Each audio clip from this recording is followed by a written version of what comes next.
Apocalypse 16, 1 à 2 dit: Et j'entendis une voix forte qui venait du temple et qui disait aux 7 anges: Allez et versez sur la terre les 7 coupes de la colère de Dieu. Le premier alla, il versa sa coupe sur la terre, et un ulcère malin et douloureux frappa les hommes qui avaient la marque de la bête et qui adoraient son image. Personne ne pourra faire le choix pour X, pour Z. Ce sera un choix individuel et personnel. Mais comme frère dans la foi avec vous, je vous conseille de faire le bon choix. Nous avons intérêt de faire le bon choix et de ne pas se tromper. La mort est le pire ennemi de l'homme. Ces plaies aujourd'hui que nous allons étudier ensemble sont appelées la colère de Dieu. La colère de Dieu, nous dit la Bible, sans mélange de miséricorde, sans l'avertissement pour le monde déchu. C'est aussi l'avertissement pour vous et moi. Nous, surtout qui vivons à la fin des temps. Ces plaies seront les châtiments pour la destruction de la terre et le monde. La parole de Dieu révèle clairement que les plaies seront déversées sur ceux qui auront la marque de la bête et adorent son image. Nous sommes mis en garde. Nous sommes mis en garde. Nous devons point ignorer l'avertissement du jugement de Dieu. Ceux qui pensent que ce monde est de l'argent comptant sont dorénavant déçus. Beaucoup seront déçus en ce temps de la fin. Reprenons notre Bible. Apocalypse 20, 11 à 15, il est écrit: Puis je vis un grand trône blanc et celui qui était assis dessus. La terre et le ciel s'enfuirent devant sa face, et il ne fut plus trouvé de place pour eux. Et je vis les morts, les grands et les petits qui se tenaient devant le trône. Des livres furent ouverts, et un autre livre fut ouvert, celui qui est le livre de vie. Et les morts furent jugés selon leurs œuvres, d'après ce qui était écrit dans ces livres. Verset 13. La mer rendit les morts qui étaient en elle. La mort et le séjour des morts rendirent les morts qui étaient en eux. Et chacun fut jugé selon ses œuvres. Et la mort et le séjour des morts furent jetés dans l'étang de feu. C'est la seconde mort, l'étang de feu. Verset 15. Soulignons bien ce verset. Quiconque ne fut pas trouvé écrit dans le livre de vie fut jeté dans les temps de feu. C'est là notre avertissement pour vous et pour moi et pour le monde. Les signes avant-coureurs qui nous menacent chaque jour, tels que la peste, le sida, les cancers, toutes les maladies de civilisation, la mode, beaucoup de soi-disant chrétiens aiment la mode, la débauche, les mariages sales, les tremblements de terre, les tempêtes, nous ne sommes pas à l'abri, les famines, et nous ne sommes pas à l'abri de la famine dans le monde, etc., etc. Tous ces cataclysmes, tous ces signes justifient l'avertissement de cette situation de crise, la crise que nous vivons à l'heure actuelle, la crise qui nous menace à chaque instant de notre vie. Face à ces avertissements, nous devons être motivés positivement à l'étude de la parole de Dieu. Et c'est ce que nous ne savons pas faire. Nous devons déjà être préparés pour le royaume glorieux de Dieu. Parce que le royaume glorieux de Dieu, c'est notre sauvetage, un bruit de secours. Surtout le temps de la fin du monde presse. Regardez dans votre entourage, même au sein de votre famille, le temps de la fin du monde presse. La Bible dit, le verset que nous avons lu, allez et versez sur la terre les 7 coupes de la colère de Dieu. Si Dieu se met en colère, c'est parce qu'il a assez de cette situation terrestre ou du monde, de ce monde impie. Examinons ensemble la première plaie qui sera versée sur la terre. Prenons Apocalypse 16, le verset 2. Nous lisons. Le premier alla et il versa sa coupe sur la terre, et un ulcère malin et douloureux frappa les hommes qui avaient la marque de la bête et qui adoraient son image. Que pouvons-nous dire sur cette plaie? Comment considérer cette plaie? Il faut considérer cette plaie ulcère malin et douloureux dans son sens littéral. Cela signifie que ce n'est pas symbolique. Elle est identique à celle que Dieu infligea aux Égyptiens lorsque Dieu était sur le point de libérer son peuple du joug de l'esclavage. Il faut aussi considérer que dans le monde actuel, nous sommes toujours esclaves. Vous me direz comment? Pas esclaves. Oui, nous sommes esclaves. Nous sommes esclaves du monde moderne. Nous sommes esclaves de la vie que nous menons. Nous sommes esclaves de ce que nous avons formé et fabriqué. Lisons la deuxième plaie. Apocalypse 16, verset 3.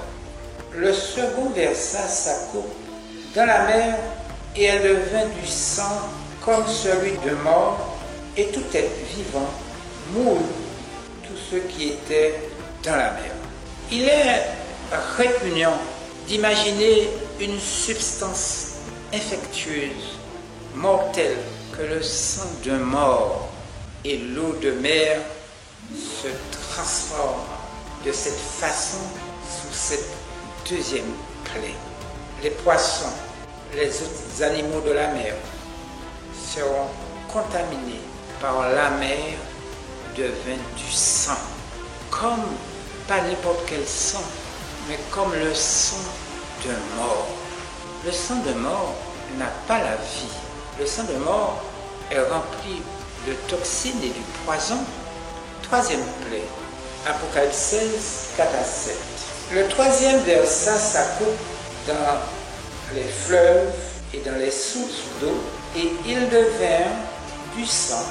Et j'entendis l'ange des eaux qui disait, tu es juste, toi, qui étais, tu es saint, parce que tu as exercé ce jugement. Car ils ont versé le sang des saints et des prophètes, et tu leur as donné du sang à boire, ils sont dignes. Et j'entendais l'autel qui disait, oui, Seigneur, Dieu Tout-Puissant, tes jugements sont véritables et justes. C'est une plaie terrible. Avançons vers la quatrième plaie. Apocalypse 16, 8 à 9. Le quatrième versa sa coupe sur le soleil, et il fut donné de brûler les hommes par le feu, et les hommes furent brûlés par une grande chaleur, et ils blasphémèrent le nom de Dieu qui a l'autorité sur ses fléaux, et ils ne se repentirent pas pour lui donner gloire. De feu, la chaleur du soleil brûlant, s'ajoutant à l'ulcère malin, créait une torture atroce, insupportable. Je dis très insupportable. Cette plaie est parfaitement en rapport avec le péché du monde, avec nos péchés. Ceux ou celles qui ont honoré le jour du soleil, le dimanche, avec la tradition humaine, seront punis par le soleil. La nature est témoin de tout ce que nous faisons de bien et de mal. Pourquoi? Ils ont longtemps méprisé la miséricorde de Dieu. Nous devons faire attention, nous et notre famille, notre entourage, à ne pas mépriser la miséricorde de Dieu, car le temps est proche. Analysons ensemble la 5e plaie. Apocalypse 16, 10 à 11. Le 5e versa sa coupe sur le trône de la bête, et son royaume fut couvert de ténèbres, et les hommes se mordaient la langue de douleur, et ils blasphémèrent le Dieu du ciel à cause de leur douleur et de leur ulcère, et ils ne se repentirent pas de leurs œuvres. Le siège de la bête est bien connu. Le trône de la bête se rencontre partout où se trouve la franc-maçonnerie, les sociétés secrètes et discrètes, où se trouve aussi le Conseil mondial écuménique des églises. Cela englobe tous ceux qui sont les sujets ecclésiastiques de la papauté, où ils se trouvent avec le diable ou Satan, appelé le serpent ancien. Nous avons l'exemple des sectes, les religions qui intoxiquent les esprits. Beaucoup sont intoxiqués par la religion, souillés d'idolâtrie, entachés d'erreurs, des confusions, des faux espoirs, avec des contradictions bibliques qui bercent de nombreuses personnes d'illusions et de contrefaçons sataniques. Au 5e plaie, les classes supérieures, c'est-à-dire les personnes qui se croient très importantes dans la société, les riches, les savants, les intellectuels, le peuple ignorant, seront paralysés par la douleur, la haine et la panique au 5e plaie. Analysons la 6e plaie. Apocalypse 16, 12 à 16. Le 6e versa sa coupe sur le grand fleuve, l'Euphrate, et son eau tarit, afin que le chemin des rois venant de l'Orient fût préparé. Et je vis sortir de la bouche du dragon, et de la bouche de la bête, et de la bouche du faux prophète, 3 esprits impurs semblables à des grenouilles. Car ce sont des esprits de démons qui font des prodiges et qui vont vers les rois de toute la terre afin de les rassembler pour le combat du grand jour du Dieu Tout-Puissant. Voici, je viens comme un voleur. Heureux celui qui veille et qui garde ses vêtements afin qu'il ne marche pas nu et qu'on ne voit pas sa honte. Le vêtement ici, c'est le caractère, la robe de justice.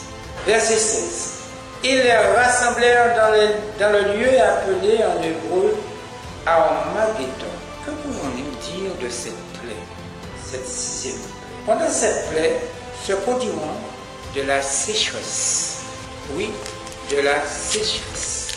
Nous savons que les signes de la sécheresse en commencent de disette, crûment. La Bible nous en parle dans Joël 1. Joël 1, 10 à 20. Il est écrit: les champs sont ravagés, la terre est attristée, car les blés sont détruits, le mou est taillé, l'huile est desséchée. Les laboureurs sont consternés, les vignerons gémissent à cause du froment et de l'orge, parce que la moisson des champs est perdue. La vigne est confuse, le figuier languissant, le grenadier, le palmier, le pommier, tous les arbres des champs sont flétris. Ça commence petit à petit, mais ça commence doucement mais sûrement. La joie a cessé parmi les fils de l'homme. Sacrificateurs, saignez-vous et pleurez. Lamentez-vous, serviteurs de l'autel. Venez, passez la nuit revêtus de sac, serviteurs de mon Dieu. Cela signifie jeûne et prière. Car offrande et libation ont disparu de la maison de votre Dieu. Publiez un jeûne, une convocation solennelle. Assemblez les vieillards, tous les habitants du pays, dans la maison de l'Éternel, votre Dieu, et criez à l'Éternel. La Bible s'explique par elle-même. Ah, quel jour! Car le jour de l'Éternel est proche. Il vient comme un ravage du Tout-Puissant. La nourriture n'est-elle pas enlevée sous nos yeux? La joie et l'allégresse n'ont-elles pas disparu de la maison de notre Dieu? Les semences ont séché sous les mottes. Les greniers sont vides. Les magasins sont en ruine, car il n'y a point de pluie.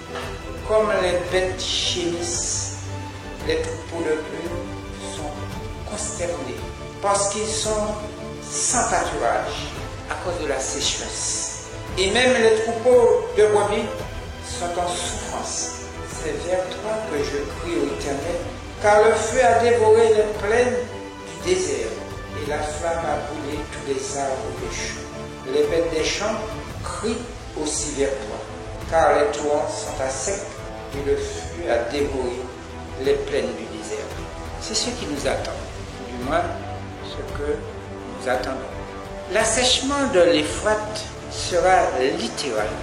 Nous devons comprendre cela. Ce n'est pas symbolique, ce sera littéral. Le monde mourra de faim et tâtonneront dans les ténèbres. Le conflit mondial Armageddon, ce ne sera pas seulement une bataille dans la vallée de Megiddo, appelée Armageddon. Ce sera la bataille des rois mondialement corrompus, des puissants corrompus. Ce sera la bataille de leur propre condamnation et destruction.